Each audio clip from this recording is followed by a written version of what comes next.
இப்போ நம்ம பார்க்க போகிறது புதினா சட்னி. தக்காளி, இஞ்சி, பூண்டு, பச்சை மிளகாய், புளி, புதினா, கொத்தமல்லி, வெங்காயம்.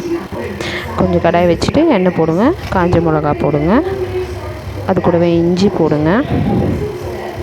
இஞ்சி போட்டு கொஞ்சம் வதக்கணும். கொஞ்சம் நல்லா வதக்கிட்ட பிறகு அந்த இஞ்சியோட ஸ்மெல் தான் அந்த எண்ணெயில் வதங்கும் போது நல்லா தெரியும்.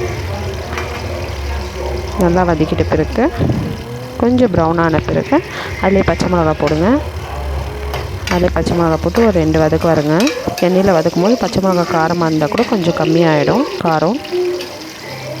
கொஞ்சம் நல்லா வதங்கிட்ட பிறகு கொஞ்சம் அந்த பச்சை மிளகா நிறம் மாறட்டும். அப்போ தான் காரம் ரொம்ப இதாகாது.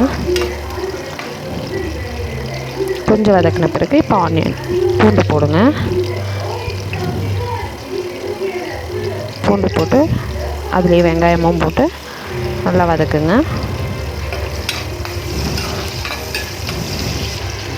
நல்லா கொஞ்சம் அந்த வெங்காயம் சுருளுற மாதிரி வதக்குங்க. அதிலே தக்காளி போடுங்க. தக்காளி மட்டும் நல்லாவே சுருண்டு வதங்கணும். அதிலே புளியும் போட்டுடலாம். புளியும் போட்டு நல்லா வதக்கி இதுக்கு ஒரு 3 டீஸ்பூன் ஆயில் போட்டால் போதும். கொஞ்சம் அது நல்லா அந்த தக்காளியெல்லாம் வதங்கிட்டோம். அதிலே அந்த ஒரு பொடி கொத்தமல்லி போடணும். இப்போ அந்த கொத்தமல்லி போட்டு நல்லா வதங்கணும். இப்போ கொத்தமல்லி நல்லா வதங்கிடுச்சு. இப்போ அதிலே புதினாவும் போடலாம். புதினாவும் போட்டு நல்லா சுருண்டு வதங்கணும். அது வதங்கிட்ட பிறகு அதில் பாருங்கள், அதில் தண்ணி வரும். அந்த தண்ணி ஃபுல்லாக இழுக்கிற வரைக்கும் வதங்கணும். அப்போ தான் சட்னி இது ஒரு 2 நாளைக்கு நல்லாயிருக்கும். ஃப்ரிட்ஜில் வச்சிங்கன்னா ஒரு 4 நாளைக்கும் நல்லாயிருக்கும். அவ்வளோதான், ஜாருக்கு மாற்றி உப்பு போட்டு அரைச்சிடலாம். நல்லா அரைச்சாச்சு. இப்போ தாளிக்க போகிறோம்.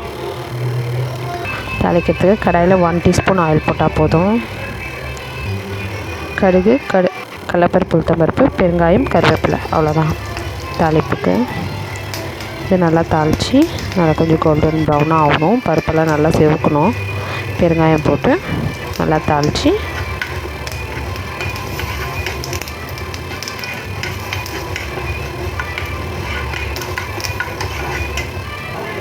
சட்னியில் போட்டால் சட்னி ரெடி.